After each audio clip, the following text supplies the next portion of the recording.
Well, hey everybody, welcome back to the Deadly Drop Podcast. Here we are, guys. First week of May, episode 9.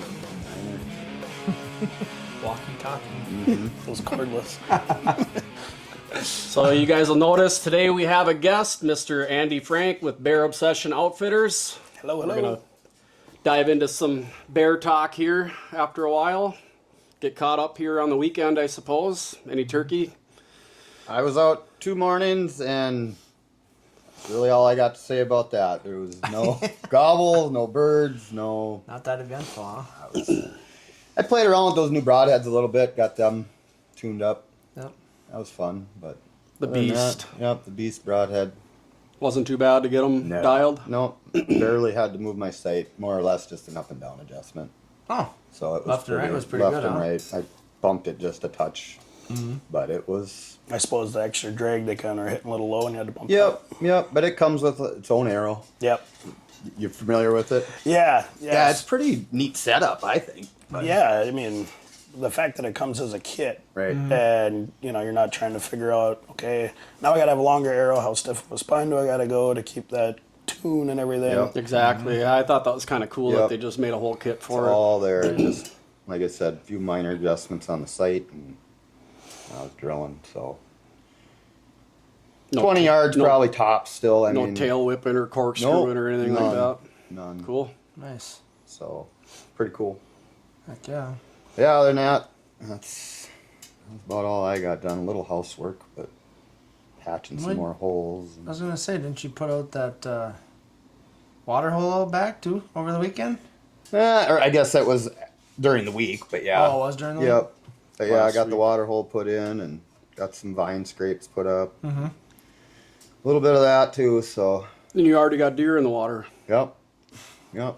They were in there pawing around before I even had the tub in there. They were checking it out. Of what's going on, course. right? Hey, Wow. there's dirt out here. Yeah. What's he doing to our bedroom? Fresh dirt. Anytime Right? you turn dirt, yeah. Yep.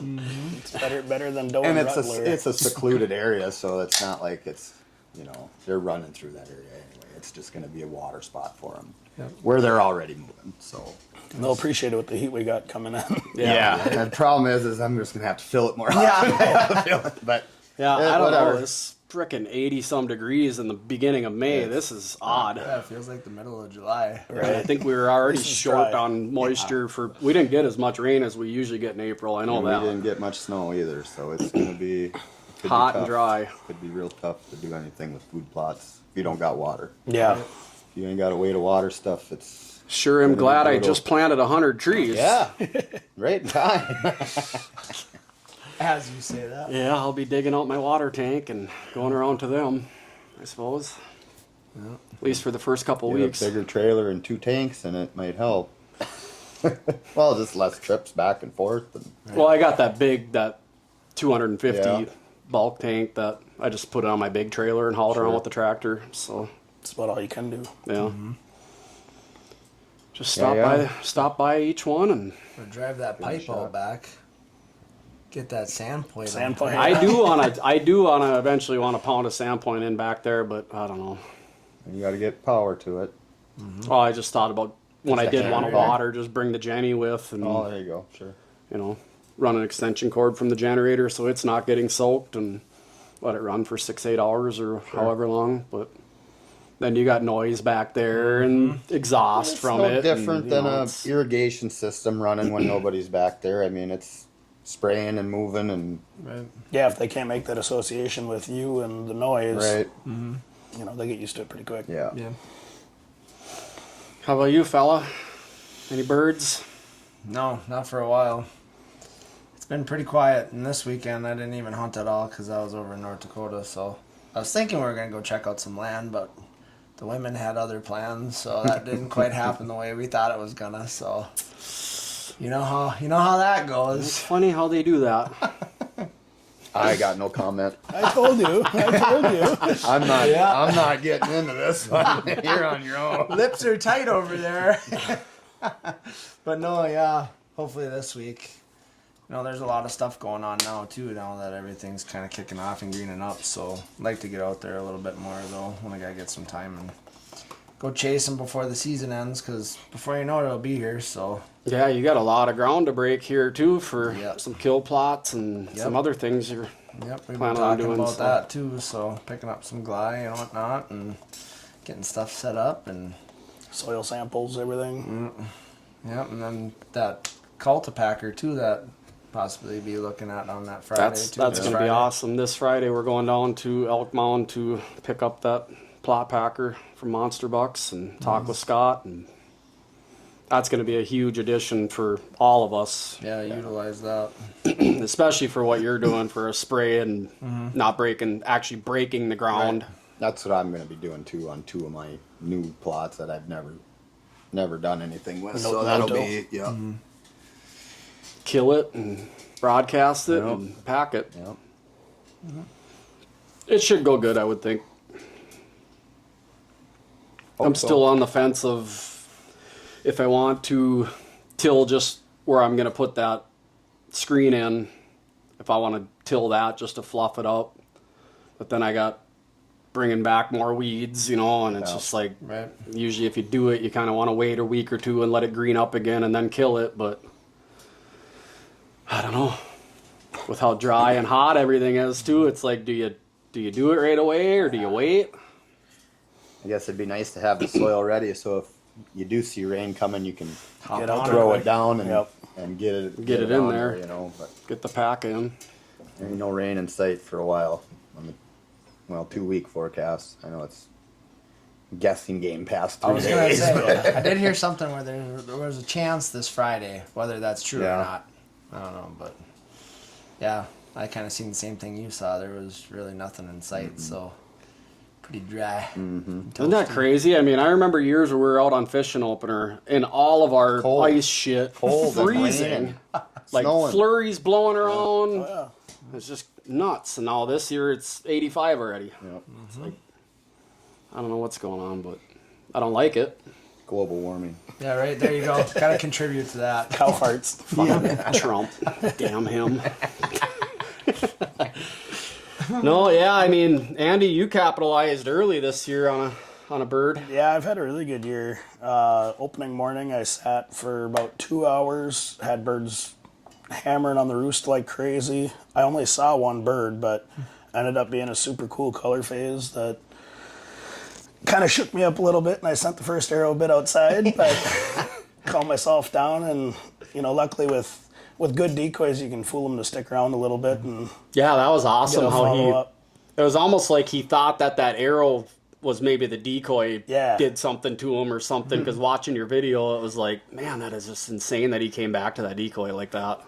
Yeah, and it was a little nerve wracking. So I shot the second arrow, and I knew I hit him, but I'm shooting these head lopping broadheads, and he took wing, and he made it about 100 yards down the trail, and I lost sight of him. I'm like, what the heck? So I ended up having a blood trail as wide as one of these barrels, and Oh wow. found him. He was right on the edge of the swamp, and Crazy. to get him. Normally you shoot them and they just flop right there, and Yeah. maybe make a little chirp noise or something, but. Yeah. So I don't know what that was about. He had a big old gash in his neck and was pumping. There was a lot of blood on the ground, but Dang. Now was opening. Was that opening morning? that was opening morning, yeah. Yeah, that's awesome. And then that evening, I took the landowner's son and nephew out, both first-time turkey hunters. They both shot toms. Dang. And then the next morning, the landowner's wife and his niece went out of my blind. They both shot toms. What? all within maybe a 15 square foot area from one to the other. And then Wow. this weekend, Friday morning, I took my dad out, and we had a couple birds skirt us. They had some hens out in the field, and they were kind That of. sounds familiar. I can only talk so well on a turkey call compared to the live thing. So, Yeah, yeah. but then Saturday morning, we ended up having 7 toms and 4 jakes and 2 hens come in. How many toms you guys got over there? Well, so scouting at one point there was 14 longbeards. I have no idea how many jakes. There's probably 5 or 6 jakes that were actually strutting, and then whoever wasn't strutting, and then just a pile of hens. And the property is really weird because I've been hunting it for years, and there won't be a single turkey on there until 2 weeks before turkey season, and then it just Lights right up. Yep. And he's got some food plots, but they're all annual plots. They're not coming back, every year. So it's just a cornfield and a big oak woods with a big oak ridge and perfect roosting. And then there's kind of a low meadow area that's got some tall grass for nesting cover. And Sure. it's just the perfect recipe for producing birds. Sounds like it. And that's awesome. And the color phase bird, was that the only one that was different from the group like that? Or Let me rewind to last year. Last year, I was bow hunting the same chunk of land, and it was opening morning, and I had a tom come out with 3 hens, and one of the hens was like a smoke phase. And I was like, oh, that's cool. Well, they kind of worked off. They didn't work the decoys. And then probably 40 minutes later, all of a sudden I have 2 birds come out onto the trail again. One's a regular colored jake, and what I thought was that other color phased hen. I thought maybe she just circled around and I lost track of her or whatever. Well, they come right in on a string right to the decoys, and all of a sudden the color phased bird struts and gobbles, and I'm like, holy crap, that's a jake. And I was recurve hunting, but I also brought my compound just in case, because I knew there was one color phase out there. Sure. Apparently there's a lot more. So I had full intentions on shooting with my recurve, and then when I saw that the color phased one was a jake, I was like, I better put this one down. Switch to my compound. Grab the one with the training wheels and let her fly there. And I shot that one, and of course, everybody tells me it's a once in a lifetime bird. You should get it mounted. So the cost of full body mount on a turkey is astronomical. Anywhere from $1,500 to $3,000. I was wondering about Unbelievable. And being a jake, I was like, the feathers aren't fully developed to begin with, and I wasn't going to be happy with it, so I spun it all the way out from vent up to wattles, and then kind of peeled it around, and my plan is to do like a shadow box or like that feather art or something with him. Yep. And then fast forward to this year, or fast forward to last fall, during rifle season, I saw another color-phased jake on that property. A little bit different color. It was more of a copper color than a blonde. Okay. And I was like, oh man, that's going to be cool. Hopefully he makes it through the winter. There's a lot of bobcats, coyotes, and actually there's even some wolves in that area now. So Lord knows what can happen to any bird, let alone one that sticks out of the group. Yeah, right? Yep. And so then driving around this spring, I saw the one I shot one time, and I was like, holy cow, there's another one. Like, it's unbelievable. So yeah, then after that happened, now everybody's like, lightning doesn't strike 3 times, you better get that one mounted. So I ended up finding a taxidermist out of the Staples area that's going to mount it up for me. So, Oh, you are going to mount that one? Yeah. That's awesome. That yeah, is awesome. it was. I wanted to eat the thing, and my wife said, no. Like, we live and breathe turkey hunting. You better put this one on the wall. And I'm like, come on, I love wild turkey, wild rice soup, wild turkey tacos, stuff like that. And Yeah.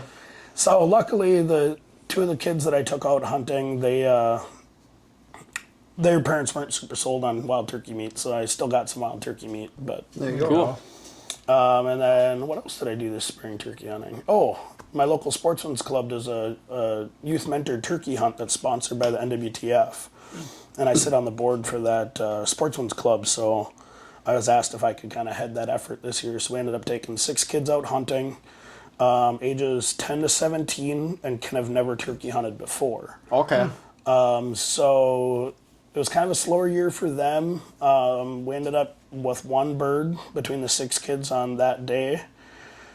Everybody saw birds. Everybody had a good time. The young guy that I took out was absolutely addicted, and Really? yeah, and his little brother went with a different mentor, and so neither of them got one. Well, then the next morning, about 10 o'clock in the morning, his mom texted me a picture. Here he had gone out behind his house and rolled over a tom, and apparently there was 2 of them, and the other one was beaten up on the dead one, and his little brother missed it. Oh, shoot. And then a little bit later, about 2 o'clock in the afternoon, I got a picture, and the little brother got one too. So Awesome. that's cool. It's So kind they're of. hooked, I bet. Oh yeah, and mom said she's gonna buy a license now too. Oh, really? Yeah, it's, Family affair now. yeah, it's Good. cool.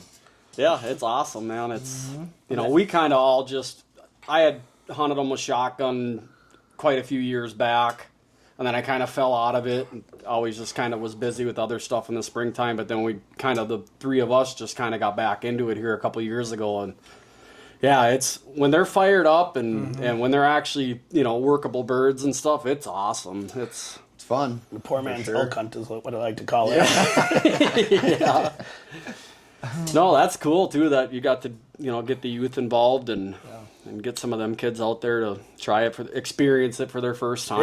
Yeah, it's a cool program. The NWTF sponsors it, and they have these handmade box calls that they give out to all the kids as well. And Sweet. then we have some turkey targets they get to pattern their guns and everything. So Hell yeah. And It's they really use cool. shotguns. Yep. Okay. Yep. They can use bows if they want to, but a lot of times they're so young that they haven't had the experience to practice with a bow yet. So Like 20 gauge or 410 or 20 gauge, 410, and 12 gauge is what I saw this year. Cool. Last year we had a guy with an old Browning 16 gauge. That was kind of cool to see. yeah, no doubt. And some of those 410s are amazing now with that TSS.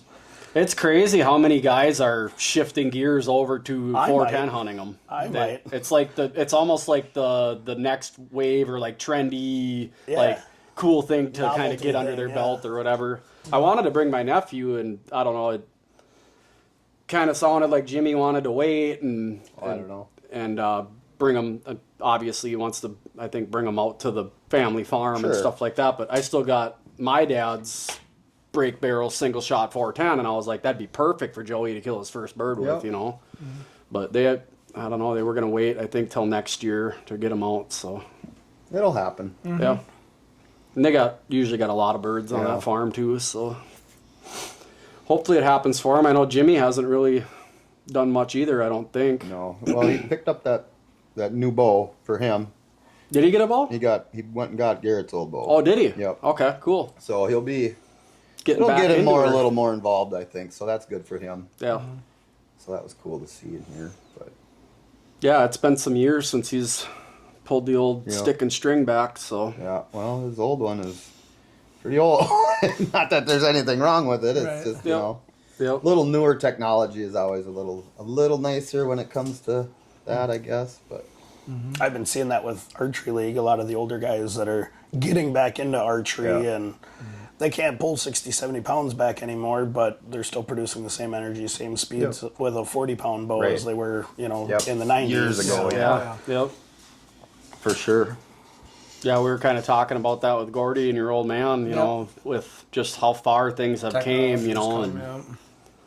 but the way Gordy made it sound, he's like, it's surprisingly enough with them older bows, it's, you're only pulling that max weight for like that first 6 inches. And then he said it would just casually get back, but there wasn't that let off like there, at that very there is back today. wall like Yeah. there is now to where you can hold it for a couple minutes or 3 minutes if you need to. But a minute. a minute, yeah. Oh, shoot. But yeah, no, congrats on that bird, man. That's awesome. Yeah, to get two of them is wild. But Yeah, it's right place, right time. and that's what I like. Even talking with my wife about it, I was like, man, I don't know what it would be if it's just something in that soil out there, or like to be, because I knew that you shot that blonde Jake too, and I'm like, damn it, that thing looks so awesome. And then all of a sudden it's like, he got a Tom too. What the heck is going? What's in the water out there? Yeah, It's we're like, gonna find out. So NWTF, Ducks Unlimited, and maybe one or two nonprofits. They're doing wild turkey DNA. So if you shoot any sort of weird color phase birds or anything, they want to do genetic testing on it and see, is it a genetic thing? Was there a farm bird genetic introduced somewhere along the way?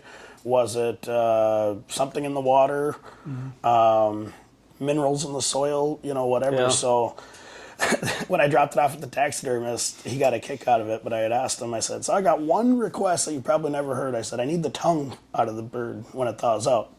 He goes, what? I said, you heard me, I didn't stutter. I said, I need the tongue. I don't think turkeys can get CWD.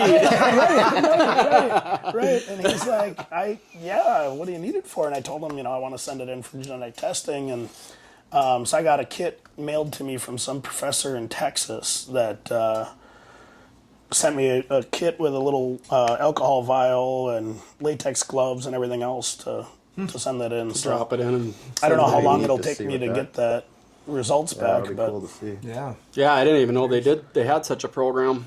just rolling it out this year, I guess. So. Cool. Well, you hit it at the right time, though. Right, exactly. And you're too late, I guess. Yeah. So do you got a preference in calls, like a slate or a mouthpiece or a box call? What do you like to use more Everything. of? Yeah, Everything. a little bit of everything. So a buddy of mine from college makes custom pot calls, pot and peg calls. I had him make me one that's got crystal on it.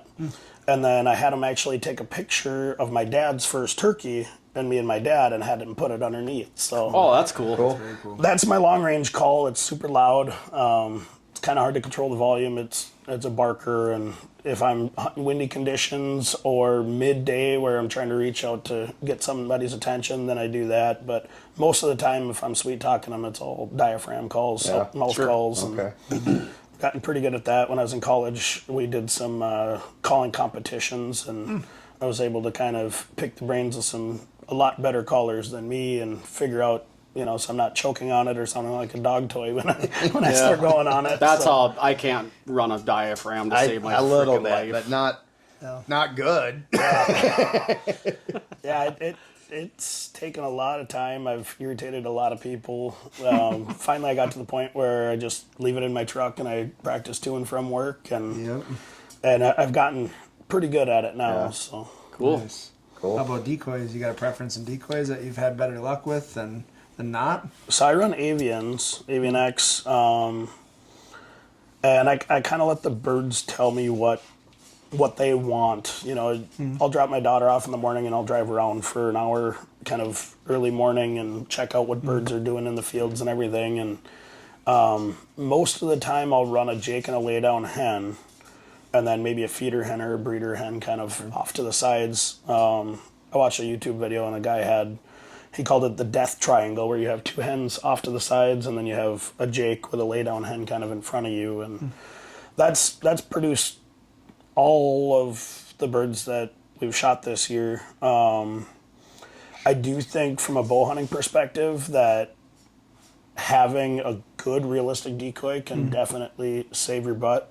Yeah. You need those birds close. You need them to sit there and have all their attention on the decoy and not on you. I mean, I've killed birds without decoys. I've killed birds with just the old foam decoys from Walmart. They all work, but if you want a bird to sit there and be fooled, you need something that's pretty realistic. Yeah. And avians are good. Honestly, like the flex tones for price-wise are really good quality. They look really realistic. I was looking at that Flextone Gobbler just to have, something with a fan on it. Yeah. A coworker of mine actually mounted one on the stabilizer with his bow, and he likes to try reaping them. Okay. I don't know that Yeah. he's ever actually connected with it yet, but he tries it. But yeah, I do believe that a good quality decoy is worth its weight in gold. Sure. Dave Smith, of course, is the top of the top, but I also Pretty spendy. Yeah, I also I'm a, early father, and I got some other expenses I got to take care of Sure, first before I drop $250, $300 on a decoy. Hear that. Hear that. Yeah, and it seems like you're doing everything right already, so it's pretty hard to break, right. or to fix what's not broke. So Yep. Yeah. I've been pretty whatever you're fortunate. doing, it's obviously working. So I don't think I would change too much anyway. Yeah. And I like to always say, like from a luck perspective, everybody always tells me I'm super lucky. Well, for me, the word luck is where preparation meets opportunity. Yep. Absolutely. Yep. You put the How time much in, you you put the prepare, effort yeah. in, and Absolutely. I mean, if you're driving around, you know what I mean. You're catching the movement. You're knowing when they're moving in. You know. I don't know if you're owl calling or crow calling. I put them to bed the at night before. and it's there's been times where I've walked an extra mile to get to the blind because I can't walk right underneath where the birds are roosted right over the trail that I normally walk in on. sure. So kind Don't of want doing to all blow that. them up right away. You know? Right. Well, knowing that, putting that time in that night before instead of just going, they roost over here, and you walk in and you blow them all. Right. Like I did on Sunday. Didn't blow them off the tree, Right, but but- They saw We're- you come through. Well, it was like, okay, they always roost in the pines, so I'm going to stop at the road ahead, and I'm going to walk out, and I'm going to walk the field edge up. And we had like a quarter of the way left to get to the blind. He fired off right across the field from us. I stopped. I looked at my wife. I was like, he just saw us.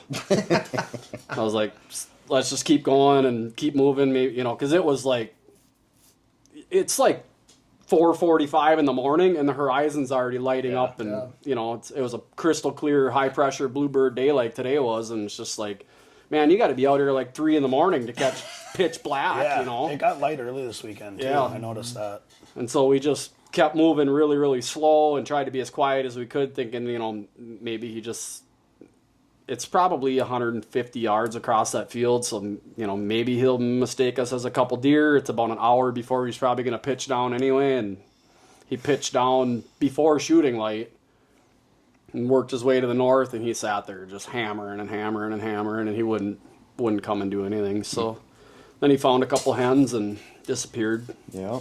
But yeah, I don't know, it's fun and it's exciting, but man, is it fucking frustrating when they don't cooperate. It's like, and I've pretty much been pressuring the same farm over and over and over again. I went over to some state land a couple times, but the trouble with that is you don't know how many people have been in and out and what they're doing, and you know, I never even got a response or a gobble back or anything in there. But it's like, how do you, and you know, a lot of the stuff I read and watch, it's like they're just birds, don't make it out to be anything bigger than what it is. And they have short attention spans to where it's like, you know, it's just a matter of time before they're actually workable, you know. And so it's like, I just keep telling myself, well, lay off for a few days during the week and then maybe slide back over, you know, Friday morning or something like that and see if they don't cooperate. But yeah, they're humbling. You can have them figured out and they make you look like a fool every time. Yeah, it's crazy, man. It's like, again, we go back to they're just dumb birds, right? Yeah. Not so much. I don't know. Freaking brain the size of a walnut. And yeah, not too often I've had them come in any closer than that 30 yards, 20 yards. The last one I had was about 20, but it seems like they hang up around that 40, 50 yards, if not even deeper than that. It's just like, it'd be nice to have more make their way into that 20 and closer. Yeah, it would be, but I've been lucky enough. I haven't shot a bird over 10 yards in the last 5 years. Well, I can't say that. but I wondered, and because you mainly hunt in timber, right? Or is on it edges? On edges? Yep, Okay. Yep. Okay. Because you hunt in timber, they can roost all over, and you're going to risk blowing them out. So Sure. I like to put them to bed, know where they're sleeping, know where they're feeding by driving around the mornings and kind of have an idea what they're doing in the mornings, and set up somewhere in between there and soft talk them on the limb just a little bit. Their hearing is unbelievable. Their ears are actually offset, just like an owl, so they can pinpoint sounds, and they know distance, they know direction, and so just a little bit of soft talking, and as soon as they fly down, give them 1 or 2 yelps to get them fired up, and then shut up until you know that they're coming. Because I've heard a lot of guys, especially later, you know, mid-season to the later part of the season, if they got hens with them, you're not going to call them in anyways. If you're lucky, you can maybe tick off a hen enough to get her to come in, but for for the most part, they know where you're at as soon as you make a peep in that blind, and it's just a matter of if they want to play the game, if they want to read the script or not. So yeah, good to know. Yeah. I mean, I'm guilty as fuck. Come on, get over here. Yeah, right. And then, you know, and like the biology behind the bird is the reason he's gobbling is to let the other birds in the woods know where he's at, so they come and find him. Mm-hmm. So if you're a hen and you're yakking, he's gonna stand in the same place gobbling his head off. You come to me. You come to me. So you keep quiet on him, and every once in a while just let him know that you're still there. A lot of times they'll break strut and they'll just come walking and looking, and then once they see the decoys, it's game over. So when you've called or when you've brought them in without decoys, is that pretty much just soft calling and soft calling? Again, put them to bed the night before so you kind of know setting what up direction. kind of almost more of like an ambush type setup. Yep. And a lot of times, you know, the run and gun type situations where I won't have a blind. Bow hunting them without a blind is incredibly difficult. Oh, it's insanely hard.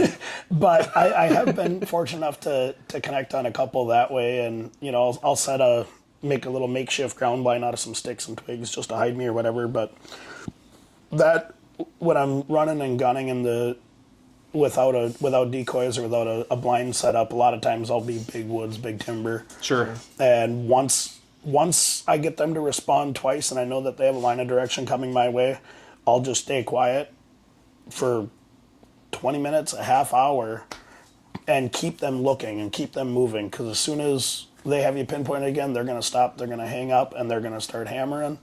And then they're waiting for them to come to you. So you gotta play the game. And So you almost don't want to hear them gobble, in a sense, when you... well, you know, right. To locate them, you do. Right. I mean, But to then put yourself after in you that. think they're interested, you're better off not. Right. hearing 'em. I mean, I've never seen a turkey running while gobbling. They just don't. Right. They always stop to gobble.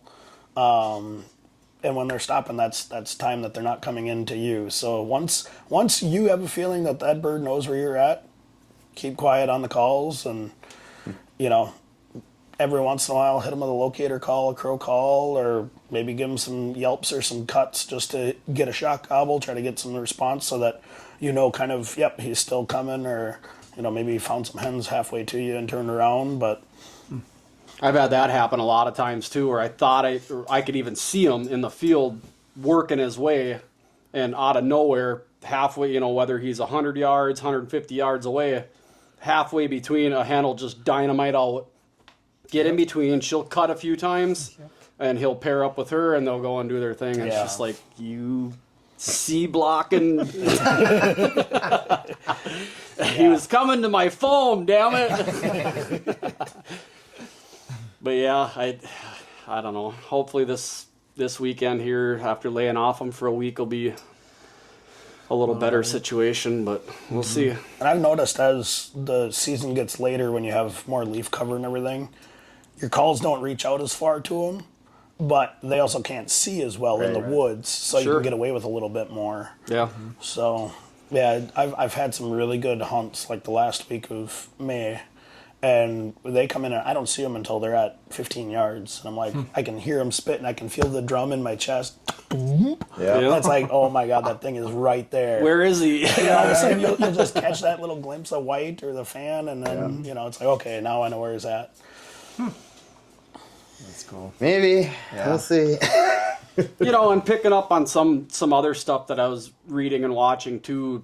The one dude prefers like the second week of May till the end of May, for the fact that he kind of treats it as like there is like a lockdown phase in there where they're so henned up and they're so just I was tight just with them watching hens that that it's almost impossible to break them away. But then once them hens get focused on nesting and staying with those eggs, that it's a lot easier to catch a tom without them, and the hens just lose interest at that point as well. They're on their eggs, and they're not focused on mating anymore. So they kind of just blow off the toms, and hopefully they are just cruising around looking for a couple last minute hens. And It's got to be getting close to that point at this, I noticed it a little bit last weekend already starting. I was gonna say, because in that video that I sent you, the thing that he talked about, he's like, when you're driving around and you're seeing a lot of solo hens just even on the roadsides, they're nesting not that far away. So it's a good indicator that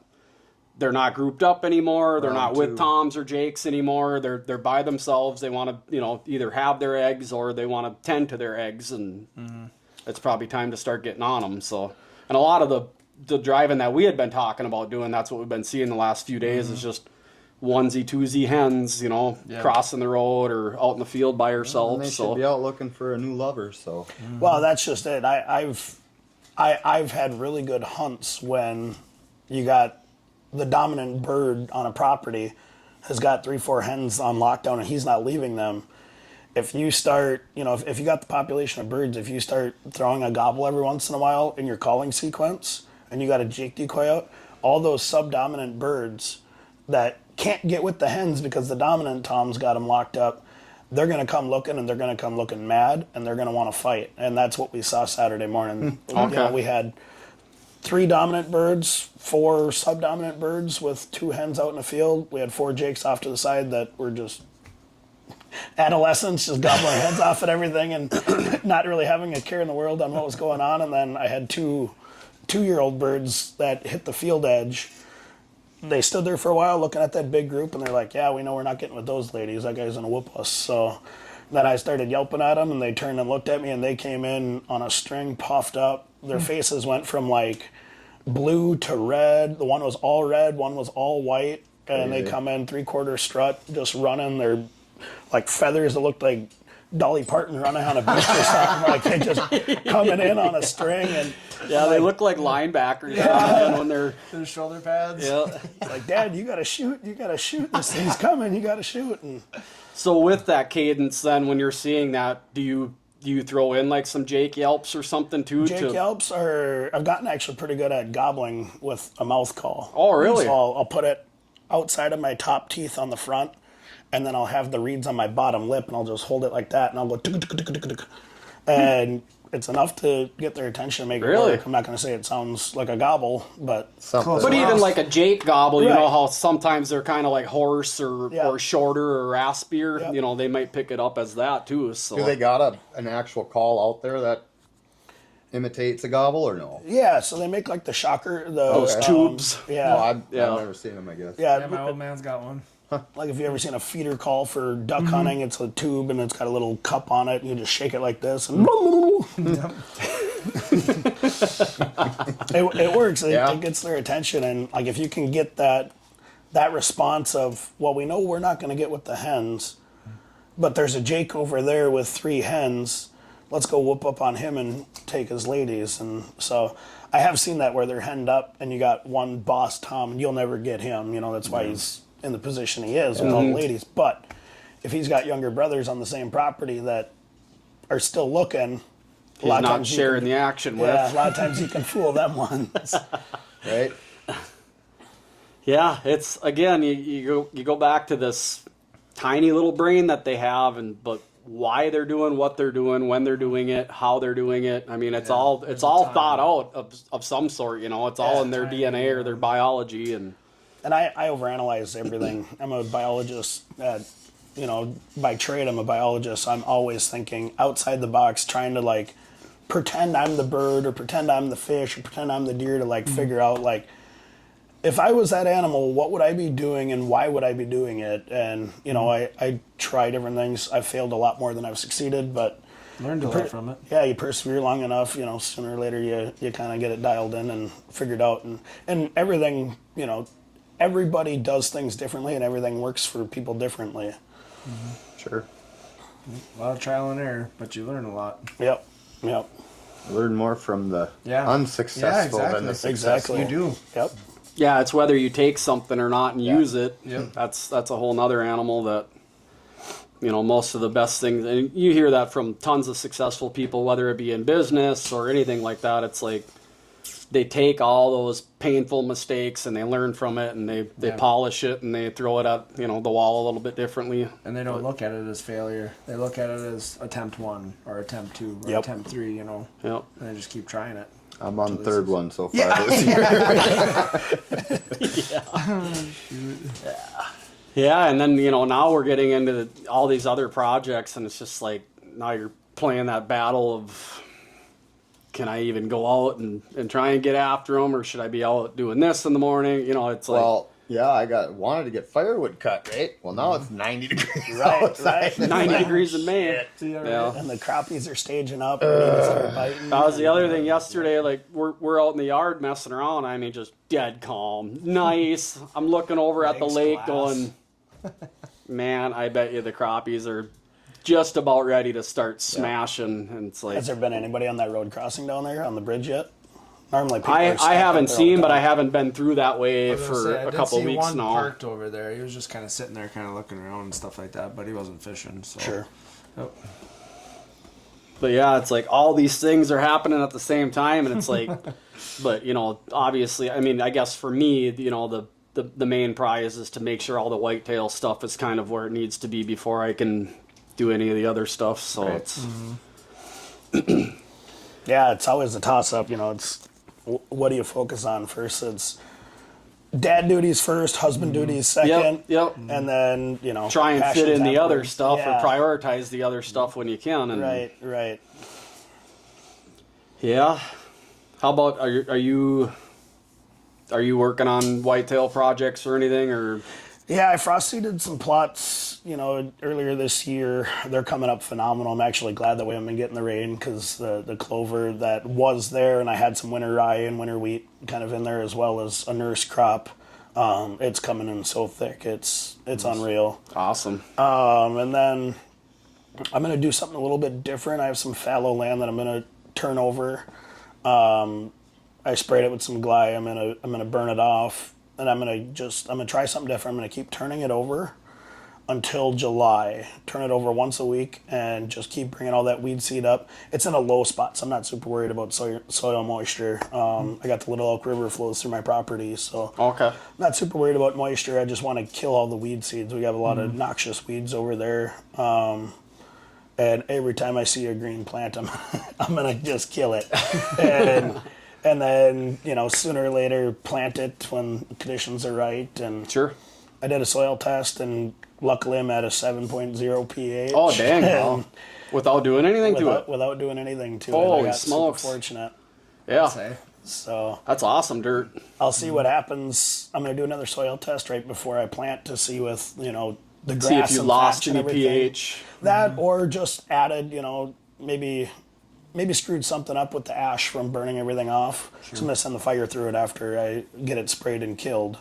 Burn it down so then, from a disking standpoint, I don't have any big equipment. I just have a little, I think it's called like a Groundhog Max. It's a Okay. little disc that plugs in the back of the four-wheeler. Thing works awesome. Does it? I've been can- thinking about getting one of them for me. Yeah, you need a Little good, shit that I You do. need a good hitch. Yeah. They'll tear up a hitch. I borrowed it to a buddy's dad who bent the hell out of his Ranger hitch. So you need a good hitch. But honestly, I think for a half acre or less, I can disc just as fast as a tractor in an 8-foot disc because you can drive as fast as you Right. want. You can turn on a dime. You can rip things around. And then, say you got a backwoods plot, you just flip it over, plug it back into the receiver, and drive wherever Drive you right need to where you need to get If to. you and can get the wheeler there, you can disc it. Yeah. That's awesome. And Yeah, I'm gonna it works have to slick. invest in one. So you can borrow mine for the year, test it out, see if you like it. Probably just buy one. But thank you. Yeah, no, they work good. So when you say a hitch, I mean, my quad, I just bought it, right? And I don't know, it doesn't look like much of a hitch there. They got aftermarket stuff out there for, What kind of quad is it? it's CF Moto 800. So there's a couple different hitch companies out there. I think Everbuilt is one. There's a few others that make like aftermarket ones that actually like will bolt around the frame. Okay. Cause you put it on one of those little. Yeah, it's just got 2 bolts, and Yeah. I was thinking that, because I was looking at those already, and I'm like, man, I don't know. Even pulling anything, really, it's like, Not a lot there. not a lot there, Right, and this thing, the way it works, the reason why it works so nice is it uses the weight of the machine and the rider. You're not pulling anything, so I've used some of those other discs pull behind, Sure. and you got to add so much weight to them to get them to bite Dig that in, at yeah. that point you're stressing the machine. Well, the only stress from the machine is when you hit a rock or a stump, and it'll bump you right up. Okay. But it's nice because you can disc in reverse, you can disc in forward, you can disc in circles, whatever you want to do, and Pretty versatile then. it is, yeah. It And really mine's is. all sand mostly, or soft yeah, soil, so it'll so tear. it I mean, should I've tore up rip through that. like Dave's lawn out there. I've tore that up where you got a good thick thatch, and just takes a few more passes, Sure. but it works good. Cool. So you thinking about are you doing like a brassica blend in there or something? Yeah. Or like a rye or? Yeah, so it's off of my main plot a little ways. In the last few years, I've been using Whitetail Institute's Pure Attraction. Okay. And that's it's an oats for early season, and then it's a brassica blend, turnips, radishes, winter peas, I think, is in it, kale. And I've had really good success with that. Sure. The oats come up first, kind of keeps your soil temps low, keeps everything shaded. The deer focus on those until late October, and then by that time, once you get a couple good frosts, the oats start dying off, and then that's when they start hitting Brassicas the shine. brassicas. Yeah. And I mean, this spring with the lack of snow cover, this spring I went down to look for sheds, and it looked like somebody was out there with a 6-inch ice auger and just pounded a bunch of holes. Digging the bulbs yeah, up? yeah, yep. Yeah, that's awesome when you're seeing that happen. You know, that they're actually getting some substance out of it, and Right. I don't know how they dig it out of the frozen ground like that, but When they're hungry, you Yeah. dig. Yeah, you find a way. Yeah. You're starving. digging softballs out of an ice block.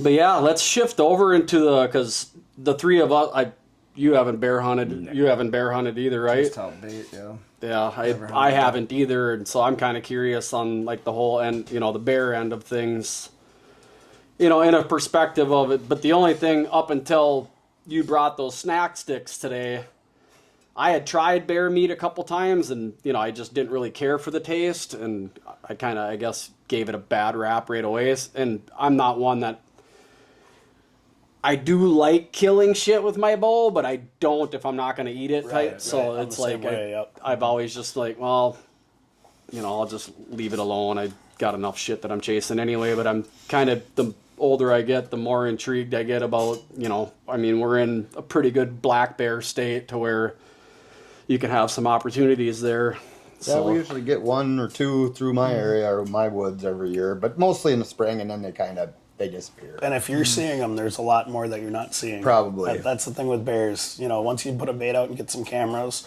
I've had times where I've had a bait out and I thought I just saw a bear out, you know, cruising the edge of a hayfield. And I was like, oh, there's a bear in the area. Put the camera out, and all of a sudden it's like the next morning, there's 4 different bears in the frame at one time, and you're like, whoa, where did these come from? So, crazy. yeah, so we are in a phenomenal area, and Minnesota in general. You know, the way that they structure the bear hunts in Minnesota, the Minnesota DNR does a pretty good job at targeting hunter enjoyment and hunter success. Because of that, they limit the amount of tags in certain areas of the state. So you have 2 areas of the state. You have a quota area, which kind of follows like almost I-94 and then kind of runs all the way up to Canada. Okay. And it's like the western and then the southern part of the state is no quota. And that's over-the-counter tags. You don't have to apply for anything. You can buy them anytime.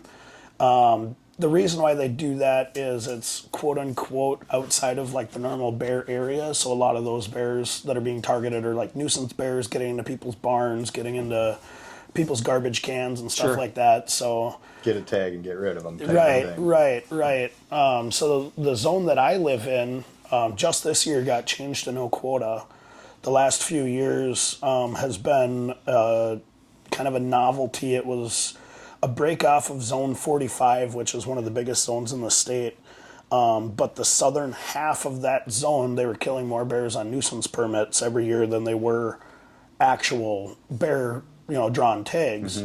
And because of that, they said, okay, well, we're going to keep it quota so that we know, like, hunter density, how many people are hunting in this small geographical area, but we're going to let them buy the tags over the counter, and it's not going to affect their preference points for the other zones. So I've been able to hunt at my place with over-the-counter tags for the last couple of years. And because it was a quote-unquote quota area, in Minnesota, a lot of people don't realize, but you can actually shoot 2 bears a year in Minnesota. You can kill one on a quota permit and a no quota permit. Oh, I didn't even know that. We're one of the only states in the nation that allows that. And from like a hunter satisfaction standpoint, our hunter successes are, on average, most years greater than 50%. Wow. The next closest state I want to say is like Pennsylvania, and they're at like 25%. Okay. And they can use dogs.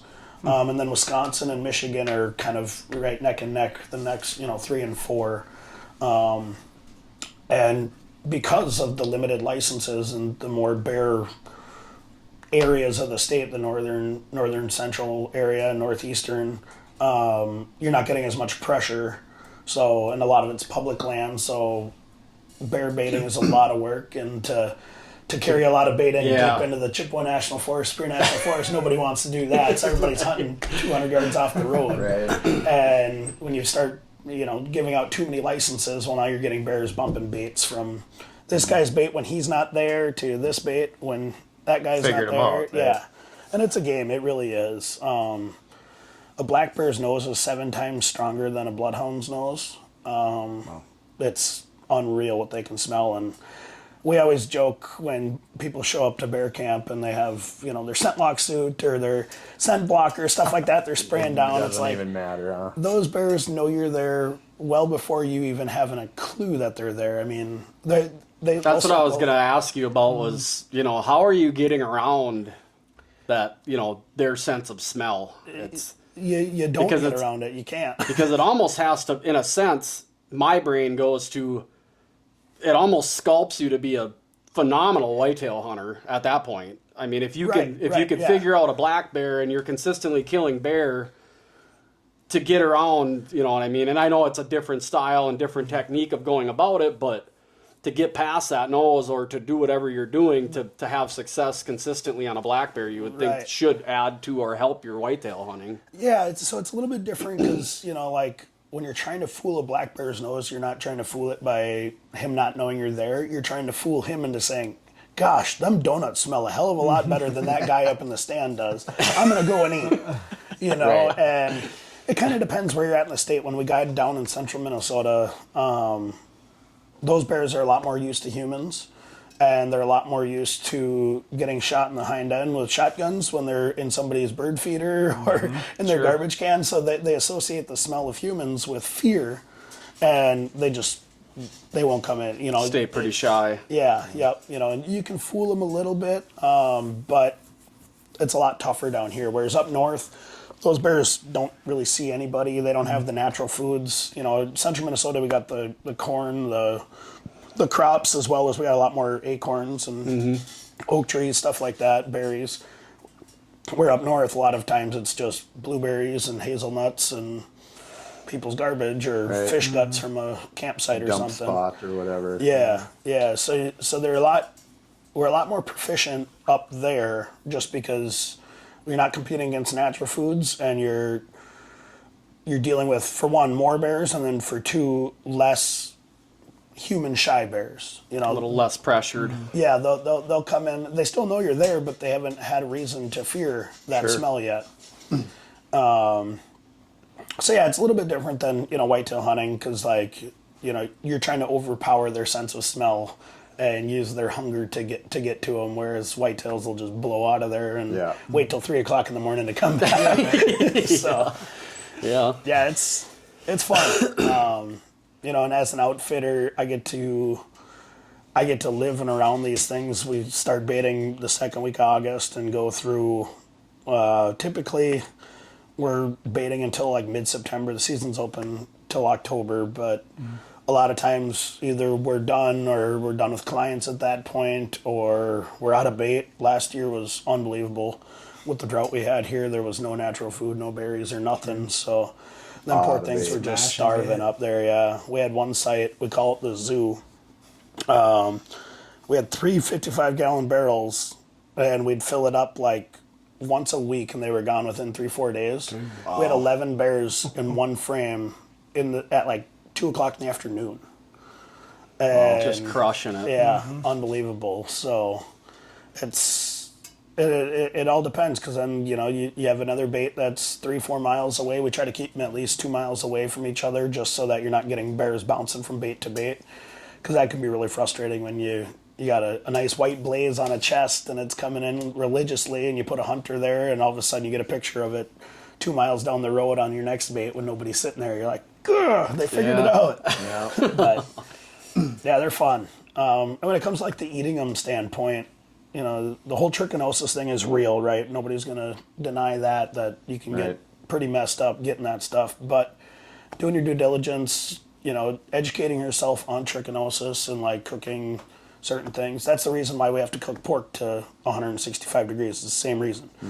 Prior to sometime in the 70s, USDA said, all right, we cannot feed animal byproducts to domestic swine anymore. And so that used to be like 90% of the trichinosis cases in the United States used to come from domestic swine. Well, then once that ban happened, now that entire thing has switched to now 90% of it is probably coming from either wild boars or bear meat. And it's just because, things have changed, but I've spent a lot of time kind of researching it and looking into trichinosis and the University of Minnesota actually has a really cool cooking chart, and it's like it starts dying. It's 100% kill rate once the meat hits 140 degrees, but then like you can go down to like 120, and then it's like you have to hold it at 120 for a half hour or something. And then you're eating tender, rare bear meat that is fully cooked and has killed all those parasites. Sous vide is a great option. I don't know if you guys have ever used sous vide. Mm-mm. It's like a tube that you put your bear meat, season it and everything, you vacuum seal it, and then you put it in a bowl of water, and then there's this machine that goes in there and heats the water up. And then you just set it to whatever you want it to. Say you want to have your bear meat at 125 degrees Fahrenheit, you set it to 125, and it's like a crock pot. You walk away for 8 hours, you come back, and because it's cooking in its own juices, it'll never dry out. And it'll never get above that 125 because that's what the ambient water is around it. Sure. So a lot of people have been doing that. A lot of folks make sticks or sausage, stuff like that. I've had some bear roasts that were really, really tough, really, really dry, and it's just the fault of trying to cook a big chunk of meat slow enough to where you're not drying it out, but yet hot enough to where you're driving that heat in, killing that stuff. So. Yep. So is it pretty common for them to have whatever it is in them to have the trichinosis? Trichinosis, yeah, trichinella, which is actually like a little worm parasite. Okay. It seems like kind of geographically across the nation, it varies amongst black bears. Some areas have a lot of it, and it seems like that's in areas where you have denser populations of people that are feeding them, that are not feeding them, but they're getting into their garbage cans and eating stuff like that. They're omnivores just like everything else. Most of a black bear's diet is berries and nuts and stuff like that. So yeah, I haven't really seen a percentage that's like clear cut, but it kind of depends on where you're at in the nation. Sure. So yeah, when you're going out, you guys are obviously you're targeting bait areas, and are you ever doing any like free range? Like, is there like any like ambush style setups that you're putting on them, or is it more or less just like? Yeah, so baiting black bears is a love-hate relationship across the hunting community. A lot of people don't like the idea of putting food out, waiting for an animal to come in and eat it, and then killing that animal. Northern Minnesota, it would be damn near impossible to spot and stalk a black bear and be successful at it enough to manage a population the way that we want to manage the population. It's just too dense a forest. We don't allow wildfires to go through anymore like we used to back then. Nobody does any prescribed burning anymore. So just seeing them would be super difficult. Spotting and stalking would be, I know a lot of guys out in like British Columbia or even Alberta, Saskatchewan, down into Montana, Wyoming. You can see them, and a lot of times that spot and stalk is happening in the spring when you don't have all the leaf litter and everything. They're eating the grasses on the south-facing slopes, and targeting them there is a lot more effective than glass them and put a move on them. Yeah. So, and then so you got spot and stalk, and then you got dogs. Minnesota, we don't have hound hunting. That's where Wisconsin, Michigan that allow it as well. That's a really good management technique. It also kind of gets a black eye because people are like, oh, you're running that poor thing down with the dog and running it up a tree and then shooting it. Well, these things are so elusive that it gives you an opportunity to get a good grasp on what that animal is, how big that animal is. Is it something that you actually want to harvest? And we use baiting the same way. Every black bear that you see when you're driving around is a 500-pounder. Just because you don't see them too often. They're black animals. They're fuzzy. You don't have any sort of, anything to size compare them to or anything. So everybody's like, oh, that's a huge bear. It's a huge bear. Well, the average bear in Minnesota that's killed is 125 pounds. For one, that's the first ones that come into the bait in the daytime. And everybody whacks the first one they see because they can't like gauge that it. year-and-a-half-old buck that out in the field 45 minutes before everybody else. So, and bears are the same way. So, like the hound hunting them, you chase it up a tree, you can get an idea of, is it a boar, is it a sow, is it a mature animal, is it something I want to harvest? Well, baiting, we use the same thing. Minnesota just 4 years ago, I want to say, started allowing the use of bait drums or barrels on public land. Before you had to do like a bait crib where guys would, they'd try cutting logs that were 6 feet long and placing bait underneath them so they could at least gauge the size of this animal that's tearing it apart. But you get the adrenaline pumping, you get everything rushing, you lose track of what it is unless you have another big one standing right there and you can kind of gauge. Yep. So now with bait drums, you can kind of gauge like, okay, we always tell everybody, if you don't think you can fit it in that 50-gallon barrel, it's a big bear. Like, shoot it, and it allows us to be more selective. It allows us to pass on younger bears. It allows us to let the sows go by because I've sat on bear baits for hours and watched bears eat in front of me. And you get a chance to just sit there and watch them and like, okay, yep, it is a sow. And it also gives you the opportunity to not shoot a sow that might have little ones trailing behind her because you have all the time in the world.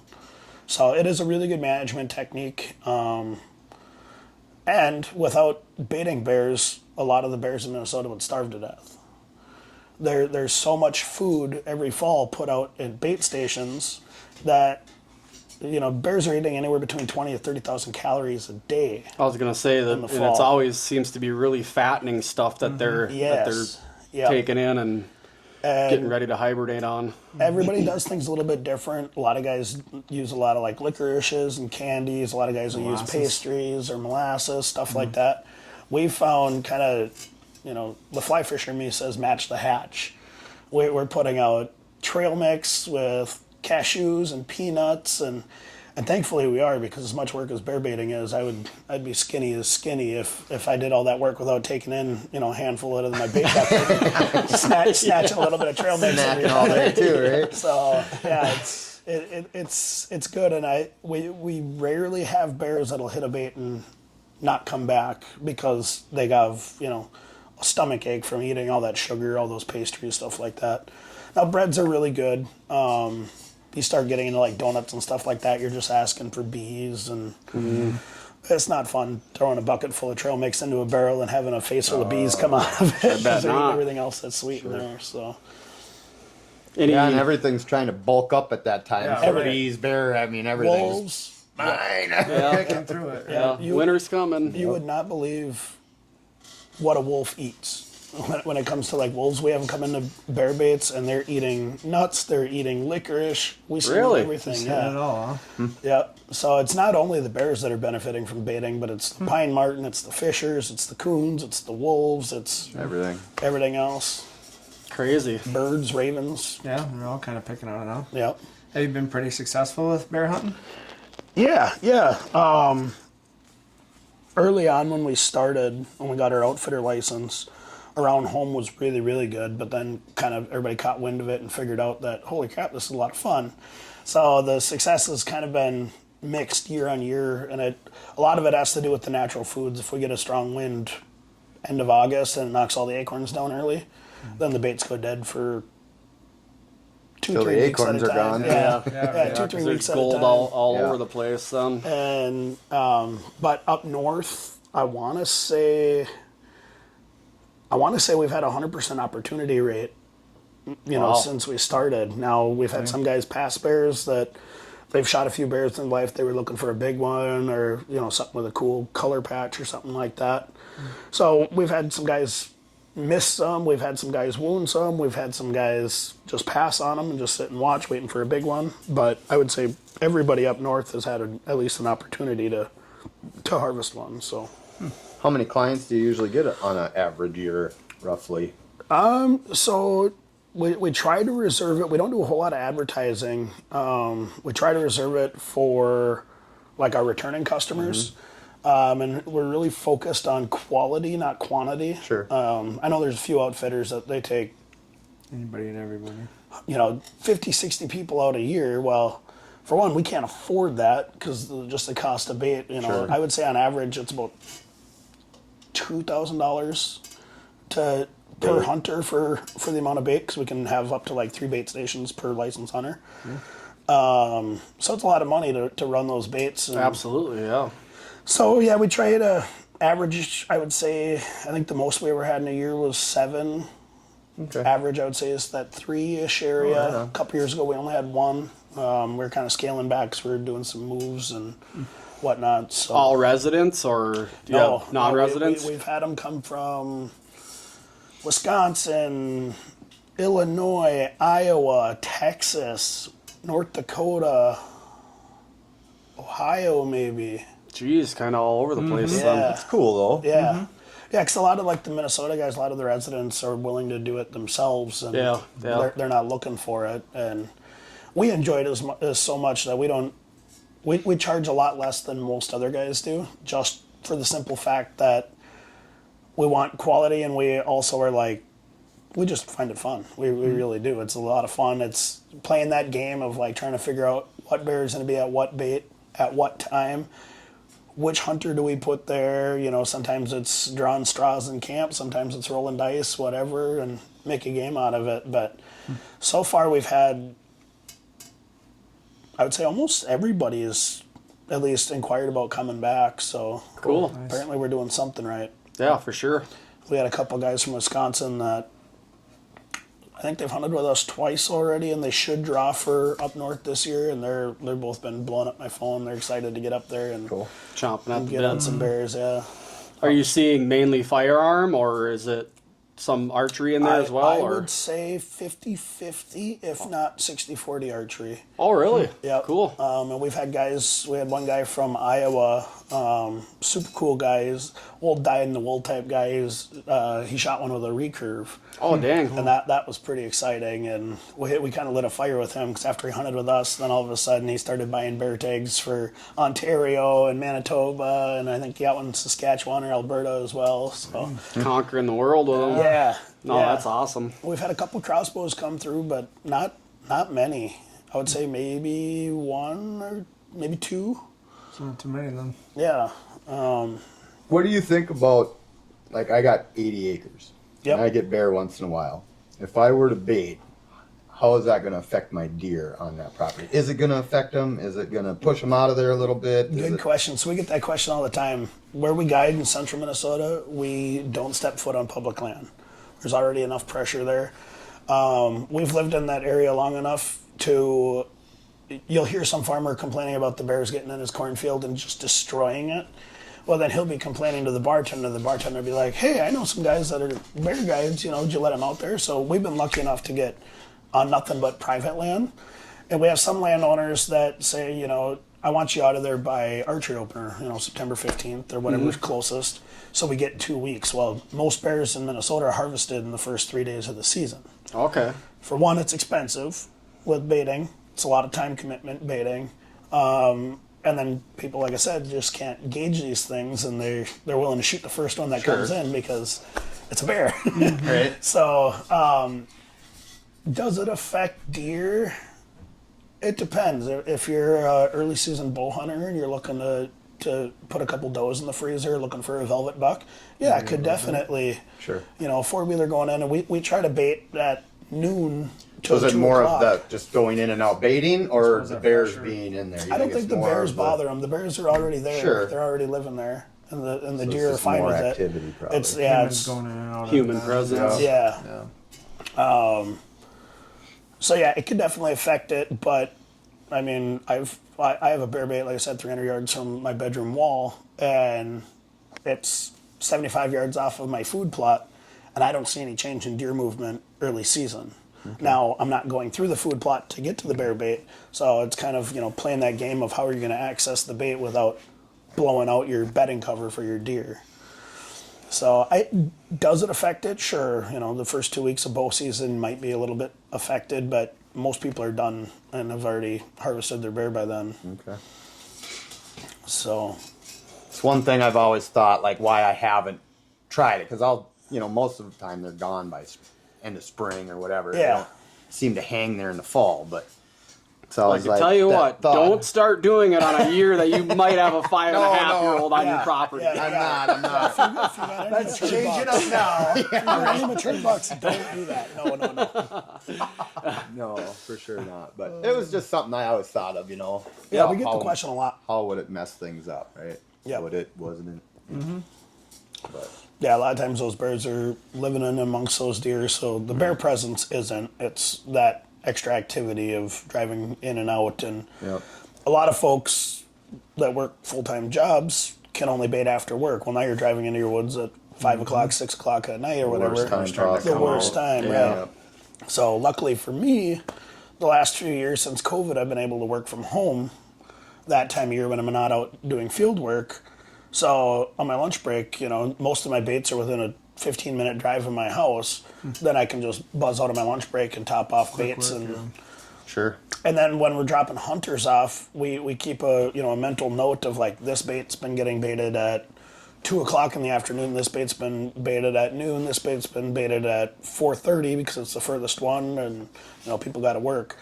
And then as we're taking hunters to those stands, we're taking note of that, and we're trying to match when Take we 'em out there are when you've been normally going baiting. out there, right? Sure. Sure. How long on average, if there is any consistency, are they, because you're running cameras, I'm assuming, on your Yeah. bait. Yep. Is it like an hour after you freshen a bait site? Is it a day after? Is it? So establishing a bait site, we've seen them, this is when baiting opens August 15th. We've put bait out at 2 o'clock in the afternoon and had bears there by 3 o'clock.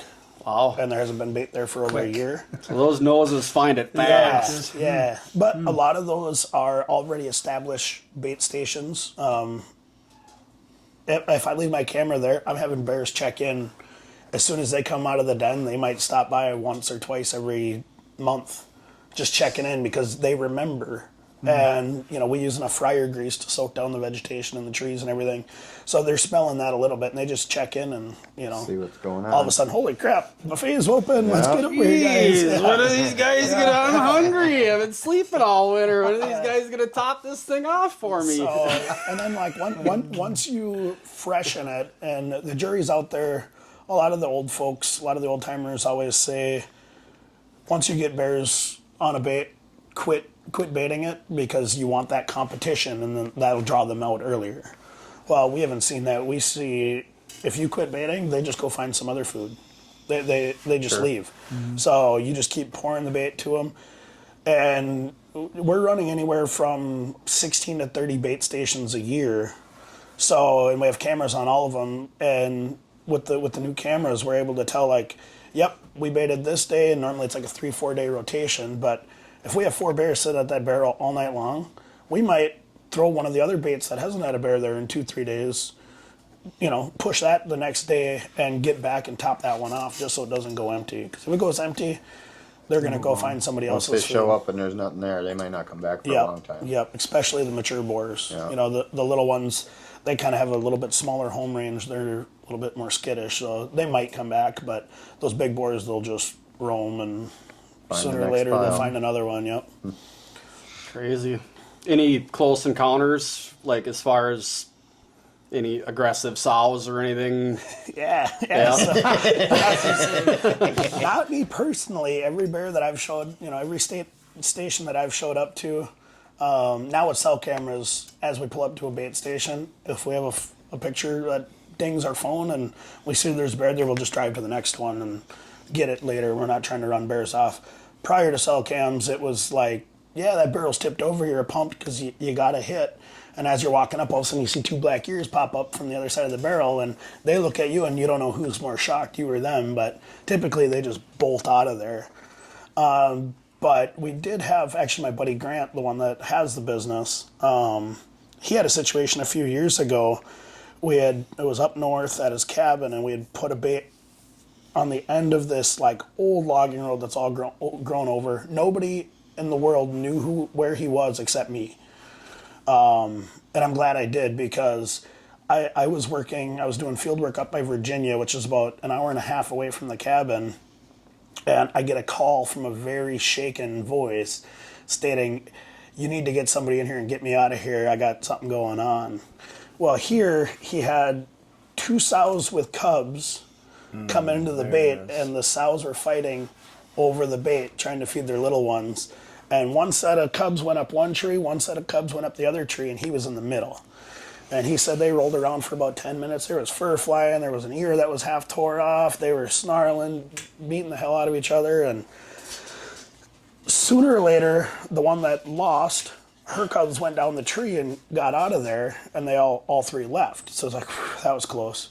Well, this other set of cubs, every time they would come down the tree, they would see him sitting in the stand because they're only 5 yards away, and they'd scurry back up and start chattering. Well, Mama figured out that blob up there doesn't belong up there, and she decided she wanted to come up the tree after him. Oh, no. She's popping her jaws, and he's bow hunting. He's got a revolver on his hip just in case, but he's bow hunting.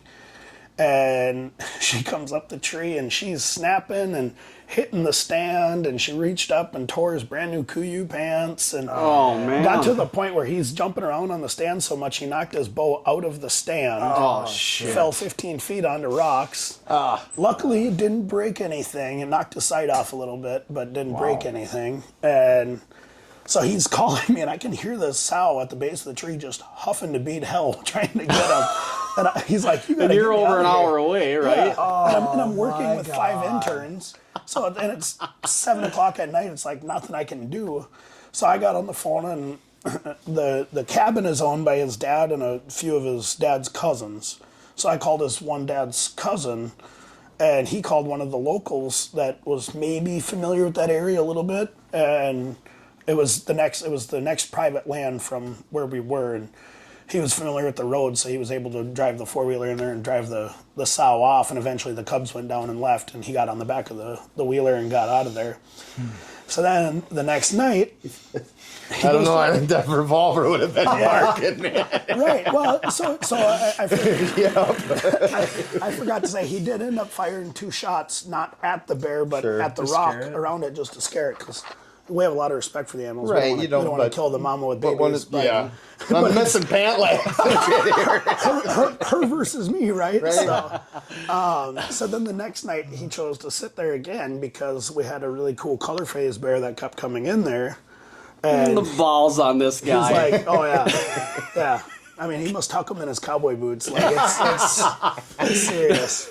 And so he goes back in the stand, and sure as shit, here she comes with the 2 cubs. And the cubs get to the barrel, and she sits right on the edge and just stares at him and just starts chattering. I mean, and they do this weird, like, jaw popping noise. They clatter their teeth together, and he's like, "Try me, bitch, just try me." And so luckily, that night, his mom lives not far from the cabin, so his mom was able to drive him in with the 4-wheeler, and she didn't even make it back to the road. And he called her. He's like, "You need to drive back in and drive. She's back. You need to come get me out of here." So then his hunt was shot for that night. Because they'll even run a boar off once in a while, Sow, won't they? yeah. The only thing I worry about in Minnesota woods is a sow black bear with cubs, because they are nuts. They can get really ornery really quick. Boars, they're just big lugs. They just kind of do it as they see fit. They're not too excited about nothing that time of year. Now breeding season, then they might be a little bit more agitated, but. So then that same site, the next weekend, he went back up there because he still had an open tag, and he had actually drawed a tag.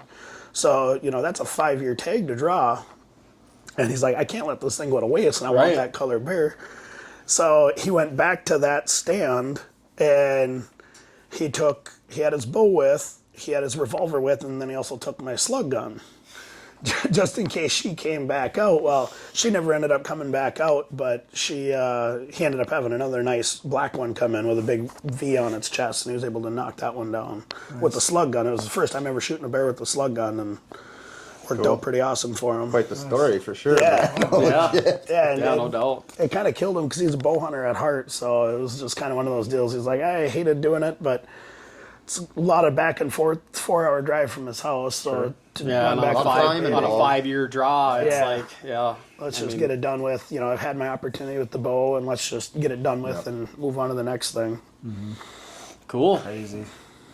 Yeah, a lot of that stuff I had no idea, again, not being ever bear hunted in my life or anything like that, but you watch some hunts on YouTube and stuff like that, but I guess you don't really gain a whole lot of intel or knowledge on it. It's kind of cool to hear it from somebody that's an avid. Yeah. More detail behind it than just obviously everybody's baiting and going and sitting in the tree waiting for them to come. You don't know all the ins and outs of everything. Yeah. So. Yeah. And then it kind of brings in the outfitter aspect of it as well. Yeah, For sure. Because anybody can just go put bait out in the woods and Exactly. sit over it and maybe get one, but Right. there's a lot more on the line than just $1,000 or $2,000 in a bait for me to get a bear. It's all my time plus somebody else's money that they're paying me to do it. Yeah. I need to make sure that I'm giving them the most opportunity I can to be the most successful I can. Absolutely. With certain respect to the animal as well. We have a policy with our business that you draw blood, you're done. Because we want people that have practiced with their equipment, they're proficient with their equipment. We don't want people just coming and flinging arrows or taking shots they shouldn't. Right.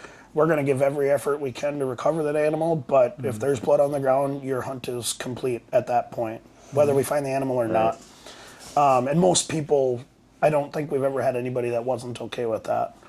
And we have one of the other guides that works with us has got a blood trailing hound, so we always have a dog on hand just in case that's nice. we need to go after them. And I was going to ask you if that was because obviously you can't use them to tree the bear or for the hunt, but you still can on recovery. right, Okay. yep. And that just started the same time as it did with deer. So was that 4 years ago? Yeah, it Yeah, wasn't very too long long ago. Yeah. And they have certain stipulations. The handler has to have blaze orange on the dog, or the handler's name has to be on the dog's collar. Only such a long leash. 30-foot leash or less.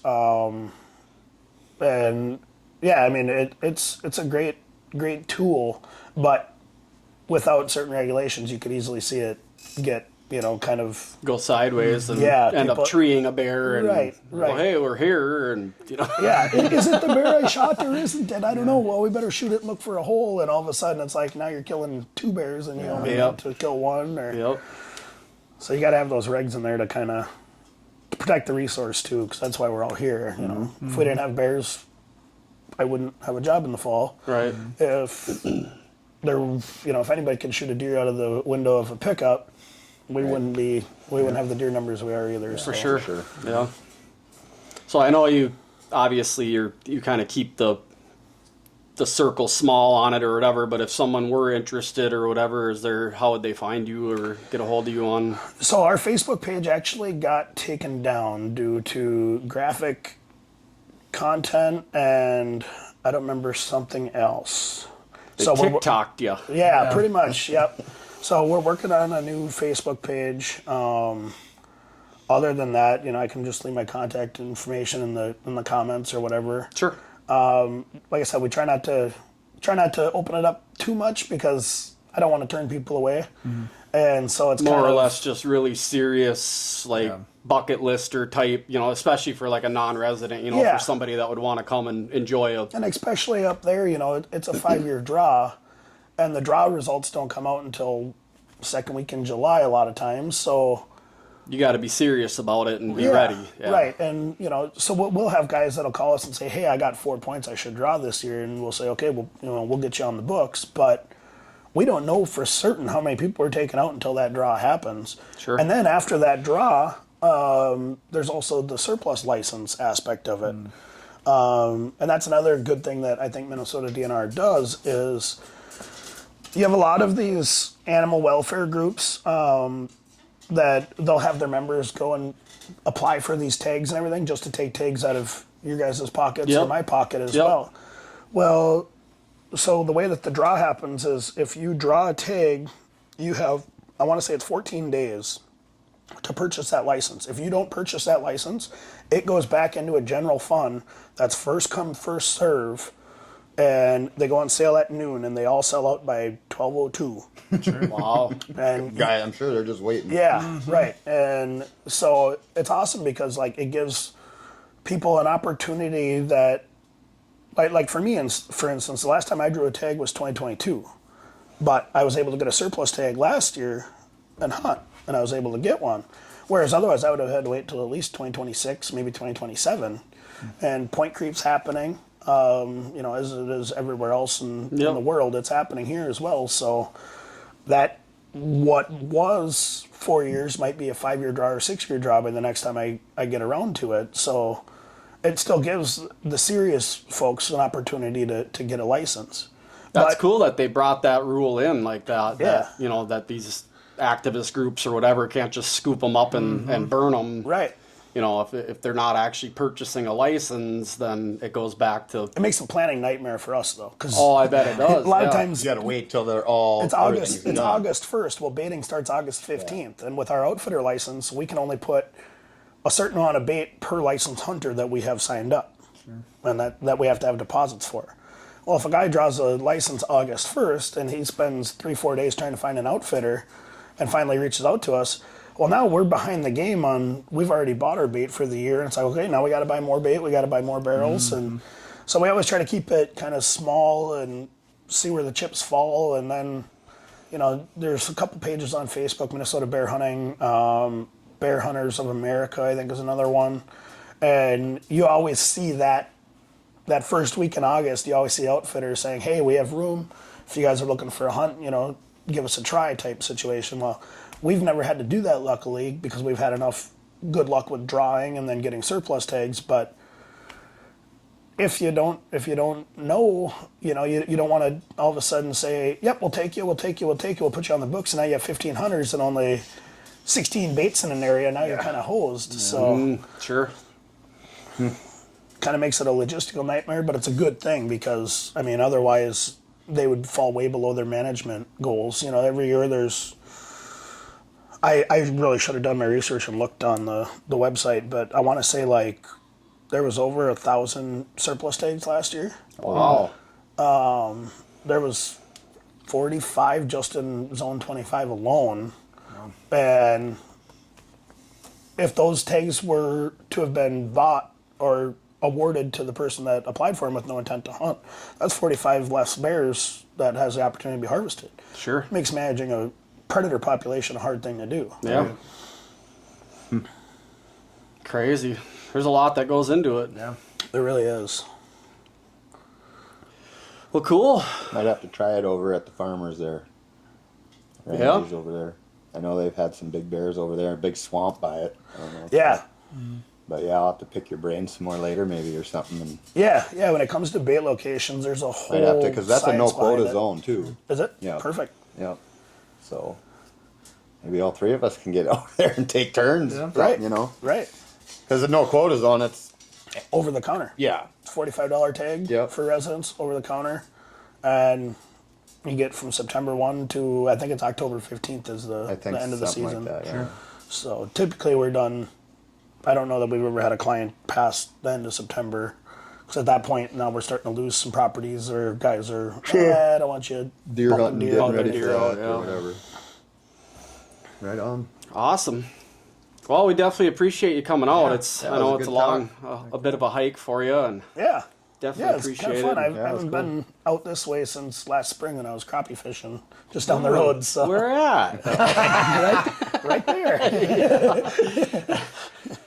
Well, cool. I think we'll wrap this one up. We're probably a little bit over even on it, but got to learn a good lot. A conversation. lot of information. Yeah, thanks for having me. That was fun. Yeah. Got to do a little bit of different stuff. We'll have to do it again, like we talked about, maybe a little closer to fall and see where you're at on it and see how fired up everybody is on it and that type of stuff. So Yeah. that being said, I think we'll wrap it up and thank our sponsors on this one: Monster Bucks Food Plot Seed, Dialed Archery, and Spartan Forge Mapping. We'll catch you guys next week.